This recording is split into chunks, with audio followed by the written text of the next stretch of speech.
Welcome to the 3-Question Sales Podcast, brought to you by Conversion Coach. Today, our guest is Randy Bernard, and it is a great conversation about quota, hitting quota, what it takes to hit quota, what are the problems we face when trying to hit quota consistently. I loved my conversation with Randy. He's a dear friend. I love him so much. I love the way he manages, what he believes in. So this was just all pure fun today. Hope you enjoy. Thank you for being here.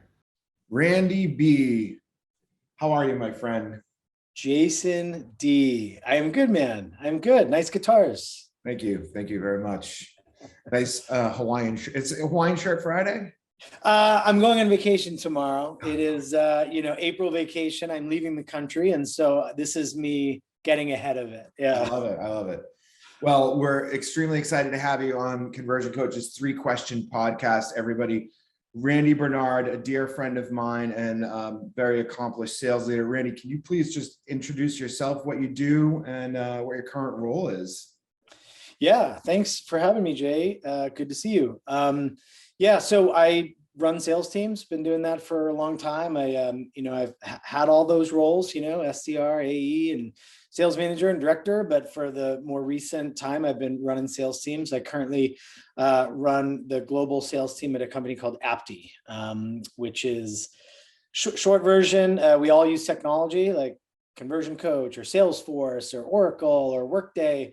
Apti is what's called a digital adoption platform. We help you adopt those technologies. So think of if a pane of glass sat right on top of Salesforce, and while people were in Salesforce using it, we teach them how to use it.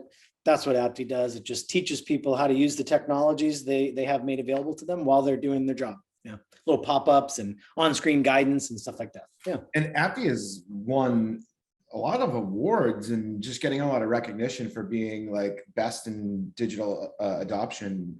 Is that correct? Yeah, we're crushing it on G2. I mean, the digital adoption platforms have been around for a while. There's the first company finally went public not so long ago. There's a lot going on. We're just the newer, better, slicker, faster, version. So, we're doing good. Great.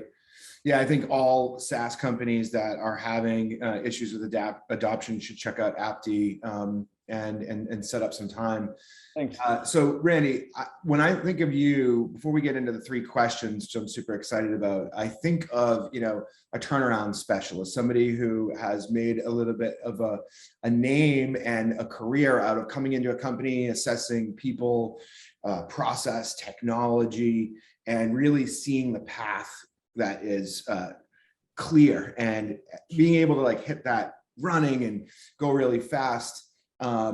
And really, you've brought success time and time again, if it's been all the way back to ZMags and Time Trade and ZB Labs and Digital AI and now with Apti.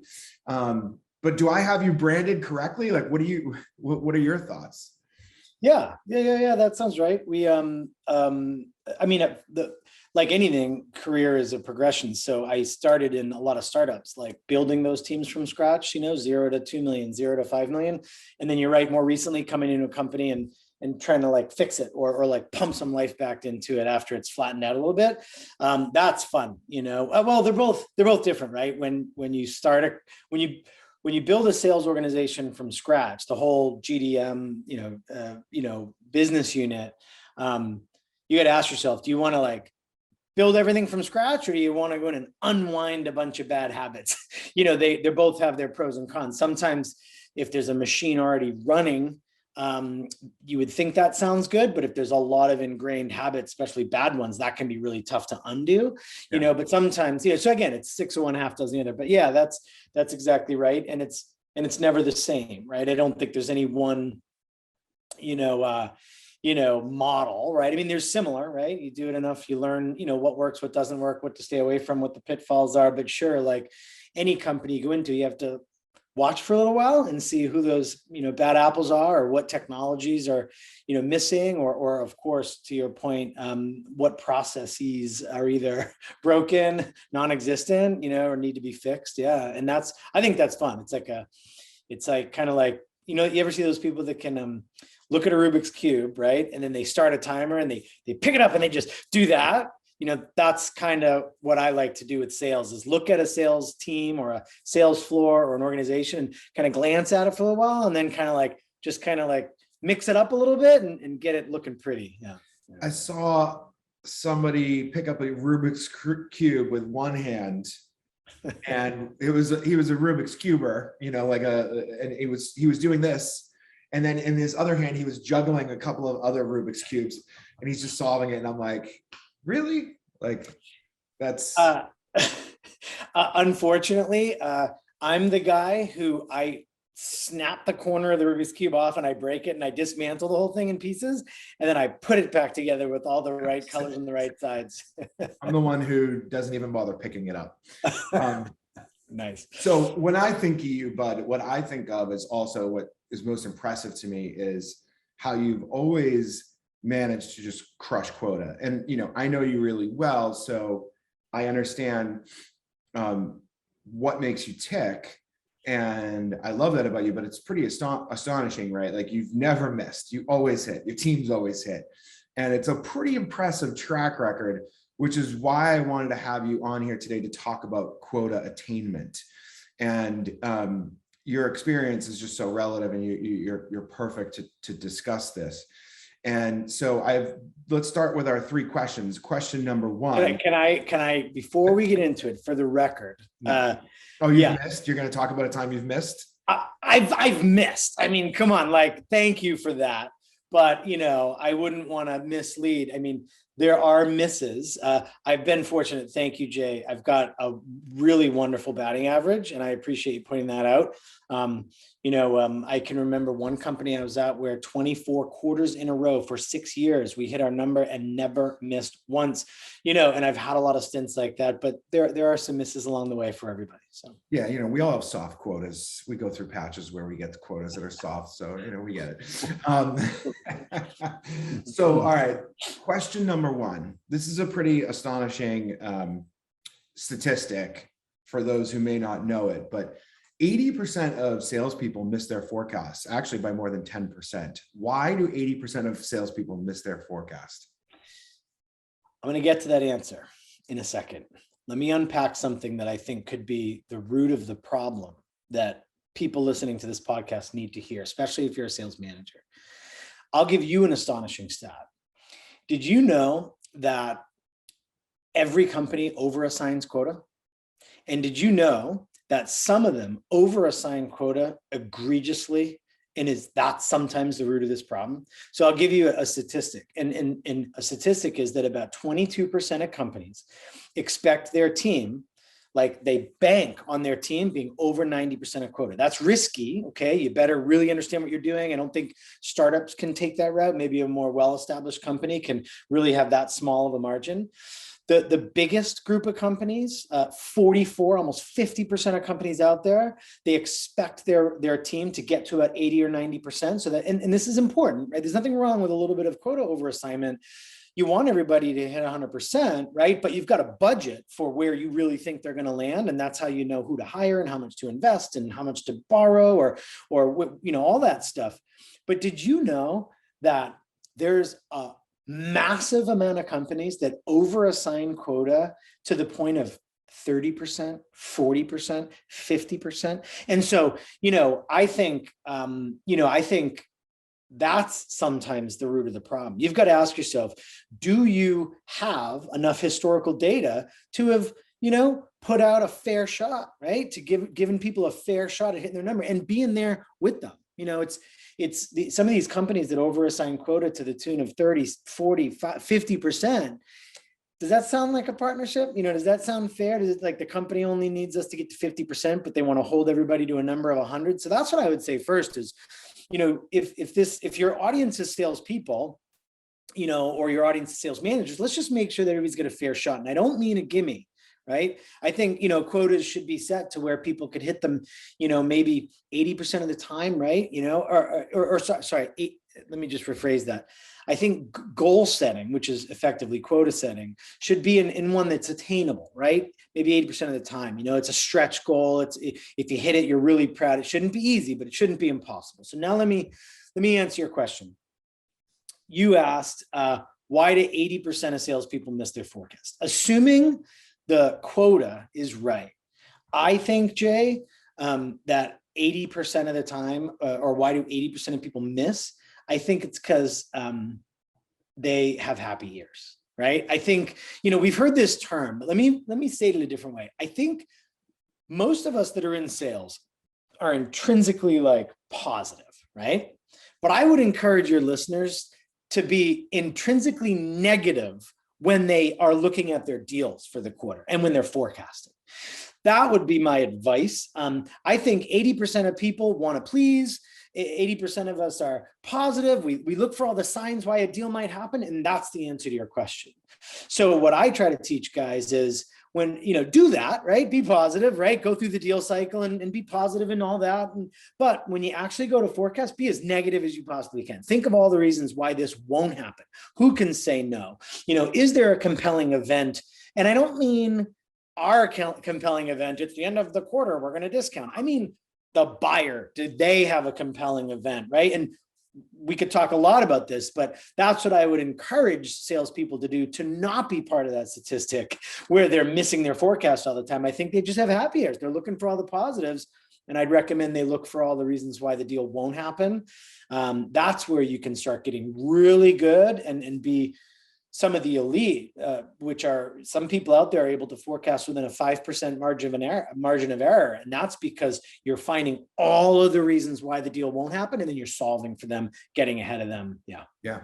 I do think that, and I want to give you some credit because you've set up a culture in every company that you've been at, that it's okay to look at these things objectively, meaning like the forecasting each deal by deal, right? So that you are looking for what could get in the way, and that it's not I want to poke holes and be mad at you type of thing. It's, we need to know really if this is forecasting accurately. Like, we just don't want to be surprised. So you can't have happy ears and false positives lead you down one road. The same way you wouldn't want to have, a false negative throw you off track either. You want to be very realistic when you qualify a deal. And it's no surprise that 70% of deals that are lost are due to poor qualification. And that is, isn't that crazy? I mean, when I first heard that, I actually was like, wow. But then I was like, yeah, it makes complete sense. I'm surprised it's actually not 80 or 90%. And so you have to be skeptical, or at least curious. And I do think that that's what you do so well, is when you focus on the conversations that are happening inside of a deal, right? You're really forcing people to look at it in a curious manner. And when you train them so that they now have pattern recognition of what happy years was in the past, so that they don't have those again, and you train them how to work around it, you're really building an amazing sales force that's going to hit forecast and quota and all of it. And it's a delight when you get that machine running and it's scalable. Yeah, I think two things that come to mind, right? I heard a quote a long time ago. It was, it's not expectations that, it's not reality that like freaks people out or throws people off. It's their expectations of reality, right? So I think setting clear expectations is one of the most fundamental, important things you can do in sales to make sure this doesn't happen. And you're right, it all happens in discovery when we're asking those questions and learning and setting the right expectations, them setting it for us on maybe what the real timeline is, right? And what the real budget is, or what the real access to authority is, and us setting expectations with them on like, milestones and, all that kind of stuff. And, what's interesting is I think another thing that salespeople need to do better, right? All of us, including me, all of us, is I think sometimes we don't ask the certain questions, and it's because we don't want to hear the answer, because we know the answer may not be what we want to hear, right? Yeah. Like if salespeople today in every deal they're running that they're forecasting for Q2 would just pick up the phone this afternoon and go ask their champion, right? Whoever their main contact is. And I hope it's not just one. I hope you're not single threaded in that deal, right? So ask a few of the people you're talking to in the deal and just say, hey, out of curiosity, have you ever purchased a technology like this at your organization that costs about this amount of money before? Have you ever done that? And if their answer is yes, you can then say, great. So you know, like, how to navigate the procurement process, and you know your legal process, and you know exactly how to get this done, right? You've done this before. And that's beautiful if the answer is yes. What people are going to find is they're going to ask that question. And a lot of times the people are going to say, no, I've actually never made a technology investment here at this organization. I don't know what any of that process looks like. So how could a rep be forecasting that deal in Q2 if they just found out that the person trying to buy from them has never even made a purchase at this organization before and doesn't? And see, that's the difference, Jay. I hope I don't get off track here, but in the olden days, all we had to do was sell. Now, you know, what's happening a lot, especially with distributed teams due to the pandemic, is I think the number of people in a deal now, I think the newest statistic is there's 11. There's 11 people that have to say yes at any given company. It's not just 1 or 2 anymore. And it's not even 5 when the Challenger sale came out. It's now 11 people have to be involved in a purchase decision at a company because they're all working from home and meeting on Zoom meetings. So think about that for a second. You know, they don't know how to do that. So now, where all we used to have to do is sell, now we have to sell. And once we get once we sell and we become the vendor of choice and down selected, then a whole nother part of the sales process starts, which is us coaching them on how to actually buy it, how to actually get the deal done, which can be. And there's the answer to your question. 80% of people miss their forecast because what they think is they just have to get to a verbal and down selected. No. You have to not only get there, then you have to get through the whole purchase process, procurement, and that whole other gamut of things. So yeah, I think they're not asking the right questions. I think they're having a little bit of happy ears, and that's We could fill a whole hour just talking about that. Yeah, I love that. I love the answer. So question number 2. What does a newly minted account executive do to hit their quota? You know, they were just promoted from SDR. They're getting 1,500 pieces of advice, from everybody and their best friend's cousin. If you were to tell them 3 things to do, what would you say to a newly minted AE on how to be successful and hit quota right away? Okay. First of all, work ethic is nobody gets anything for nothing. This isn't easy. You want to make big money, you're going to work big, whatever, right? Hours, call it what it is. So please don't, I just want everybody to know, like, your entry fee into becoming great at sales, one of them anyways, is just an impeccable work ethic. It wouldn't make sense if there were people out there making all the big money and working an hour a day from the beach. You know, maybe if you got into crypto or something, there's other ways to do that. But unfortunately, we're in real careers that take real hard work. That's number 1. Second is attitude. You know me. I think work ethic and attitude are the 2 common denominators for all the most successful people I've ever met. So put those in as your ante and you're off to the races. But the one thing, or the third thing, that I think people don't put enough stock in is you have to be maniacal about your student mentality and being a good student. Now, this is nothing new. Okay, that's not rocket science. We've all heard it before. Okay, you got to be a good student. But let me ask you a question. If I told you that you had to stack a cord of wood, right? Would you rather stack that cord of wood over a day, like an 8-hour process, one piece at a time, or would you rather just get it done in 40 minutes and be done with it? Get it done. Yeah. Okay. So why do salespeople sit at their desk and go to the one training a week that their company provides and think that they're going to become an expert? You know, like, why do they I think too many salespeople think if they just hang out long enough that they're going to get better through osmosis. Now, that may be true for some people, but I'll give you ask me, what's the number 1 thing I think a newly minted AE should do to hit their quota to get successful? I would say stack that cord of wood in 45 minutes. Read your books, stay late, come early, ask questions, figure it out as fast as you can. You know, I remember the day, and you see all these guitars in his background. For those of you listening, I was in the dorm room in college on the day that Jason had never picked up a guitar in his life, right? Maybe to move it out of his way. Really? He picked it up one morning and he picked it up and he said to a friend, Paul, I think he picked up a friend Paul's guitar, if I'm not mistaken. Yeah. And he picked it up and he said, I'm going to become great at guitar. And he just never put it down. And I mean, literally, every time after class, he went back, picked it up. He just did it. He got maniacal about learning it. He studied it. He did it.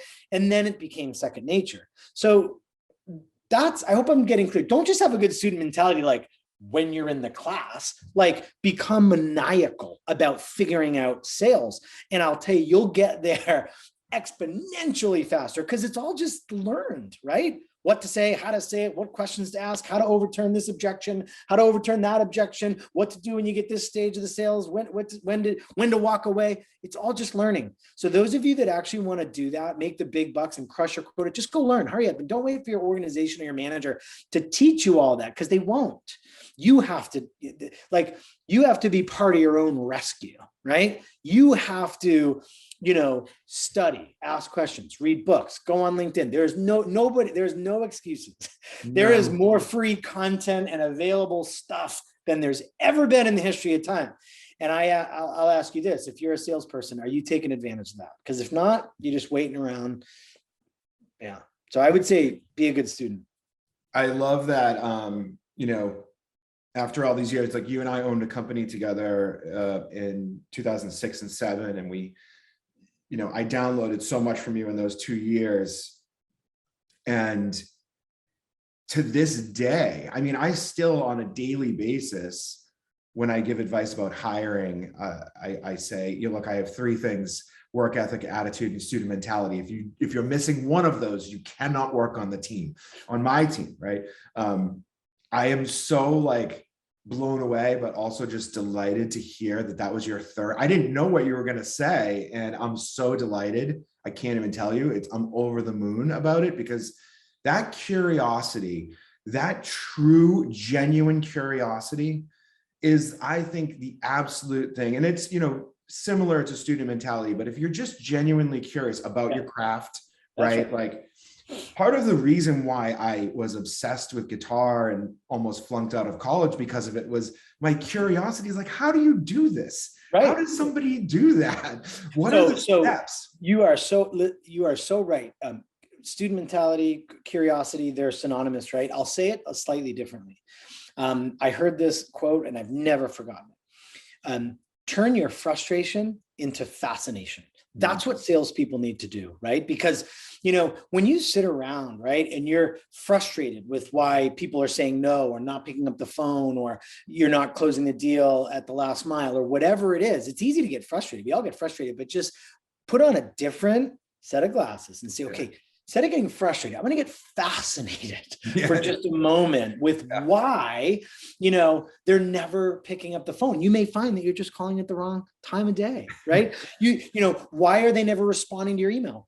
You may find, if you go look at some of the last emails you've sent, that they look like college essays and dissertations. These days, they should look like a text message, right? Like one line. If you get fascinated with the things in sales that aren't working for you, and you actually get a little inquisitive and curious as to why that's happening, you will find the answer and you will solve it and be able to move on. And I will say, Jay, while I've conveniently said my whole career that student mentality is the third, most important part, I will say over the years, while the answers remain the same, my outlook on it has changed. And that's why I wanted to point out, don't just be a good student when it's convenient for you, right? When the company brings in an outside sales trainer and then that day you sit up straight and take your notes. I mean, and this is why I said it this way, be maniacal about your student mentality and do it.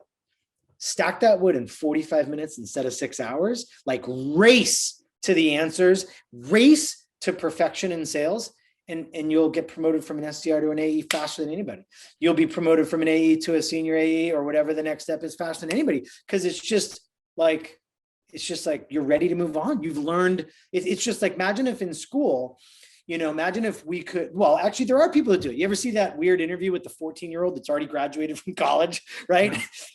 That's all he did or she did, right? They just picked up the data and learned it faster than anybody else. So That's what I would say you should do if you're new in sales and you're an AE. Just go learn the crap faster than anybody else, and you'll be selling crap faster than anybody else. It's also good life advice. Turn your frustration into fascination. And I remember the first time I did that, the day I learned that, that motto, I was in traffic. And instead of being frustrated, I was like, I wonder why traffic exists. And then I just started laughing and I was like, oh, it worked. It made me laugh. I'm all of a sudden like enjoying this traffic. I giggled a little bit, right? It's just if you're disciplined about that, it's life-changing. All right. Jay, anything that's consistent in sales, I've learned there's a reason for it. Yep. So if you're constantly hitting your number, there's a reason for it, right? You're doing the right things. If you're constantly not hitting your number, there's a reason for it. There's something you can change, because any time in life where there's a constant, there's something causing that constant. So especially if you think about that from a failure perspective, if you're constantly not accomplishing what you want, there's a reason. You just got to figure it out and change that. Yeah. I love it. Yeah. Question number 3, Randy. How do you keep a quota crushing salesperson happy? Does not compute. I do not understand. I think your question has failed logic. Tell me why. Have you ever met someone crushing their number and getting $30,000 paydays that's not happy? I don't know. Yes. Okay. All right. I jest. How do you keep a quota crushing salesperson happy? Most of the salespeople I know, the overwhelming majority of salespeople I know that are crushing their quota and making money, are happy, right? I suppose there's people who are killing it that are unhappy or wanting more. I think the first thing I would need to do is ask them what they want. I think a lost art in sales management is alignment on what we're all doing here and how we can help each other get wherever we want to go. Mm-hmm. So I think it's funny. I saw a recent video about empathy, and the guy was on stage saying, hey, when most salespeople aren't hitting their goal, your natural knee-jerk reaction is to say, hey, if you don't turn things around, I don't know what your future's going to look like here. You better get it going, pick up the pace. Like, that's the natural knee-jerk reaction. Yeah. The real cool leader, right, walks up to that person and goes, hey, I noticed you've been off lately. I'm worried about you. Let's go talk about it. What's going on? Let's go get a beer and see what's up. So I think, first of all, Jay, if there is a quota crushing salesperson that's unhappy, then you're probably just not communicating very well, because there's something that person is aspiring to do, or maybe it's career trajectory, promotion. What I would say, which is a little tweak to this question, is I would say my entire existence, I'm going to give away the secret right here for everybody listening. We've definitely got a really great batting average with my teams and I on quota attainment. The only thing I think about constantly is that salespeople have to be having fun and making money. Okay. And just let me repeat that for a second. They have to be having fun and making money every day, all day long. When I think about what I'm going to work on today, this week, this month, this quarter, all I'm thinking about is how I can remove the obstacles between my people and their quota so that they're making money. And then I think about how to make sure they're also happy. So to your question, no salesperson that is making money and happy takes a phone call from a recruiter. It doesn't happen. I've never seen it happen. They just don't. Now, if you have one, then not the other, right? If you have someone who's making lots of money, but not having fun, not happy, I would get to the bottom of that immediately, right? I would talk to them. I would ask them what it is, and I would try to make sure they're having fun. So I'll tell you, people have had a lot of fun president's clubs, right? Do you know some of the coolest parties and time I've had with my salespeople was when they weren't making money? Because I was optimizing to make sure at least they were happy. During those downtimes, I was like, now's the time to go party. Now's the time to go on a trip. Now's the time to make sure they're happy and eventually get the quota back up. When the opposite is true, right? When the opposite, just solve for the opposite. So I would say my short answer would be, how do I keep that quota crushing person happy? Realize they have a lot of other goals probably other than just hitting their number. So I'd find out what they are immediately. I'd make sure that we're aligned and that I'm helping them accomplish those goals to keep that happiness factor up. That's the key. Yes. One statistic before we wrap things up, 37% That's how much better a happy salesperson performs over somebody who's negative, neutral, or stressed. So even neutral, even I'm just stuck in neutral. I'm not really bummed out. I'm not really happy. I'm indifferent. 37% better when you're happy. So I want to say this statistic. That's massive. I mean, I think I've always felt that. I've never heard that statistic, that's crucial. Randy, thank you so much for your time. I want to say with, every bit of heart and soul that having you out there in the sales world is so inspiring. We need more leaders that do pump happiness into their team, that do understand these things, that do care, that use, what can I do for you? Be a servant leader, always trying to help. It is absolutely the key to setting up a successful sales culture. And we really appreciate all of your gems of wisdom. Thank you for being here with us today. Thanks, Jason. I appreciate it. This was fun. Always fun. Yeah. All right. Thank you very much. Talk to you soon, buddy. Peace. There you have the amazing 6'4", 250, runs a 4.5 40, Randy Bernard. Amazing athlete, amazing sales leader, one of my besties, and just so insightful. And we will certainly be talking to him again. So if you are a sales leader who needs help scaling, or you need a sales platform that can give you a sales prediction tool, if you are a salesperson who needs more training, we want to hear from you. We want to talk to you. We want to pick your brain. Every day we're working at solving these big, complex sales problems of predictability and scalability. And we want to learn from you. If you want to be a guest on this show and talk sales, if you love sales as much as we do, we want to talk to you. Please reach out. Thank you for tuning in. Have a great day. Take care.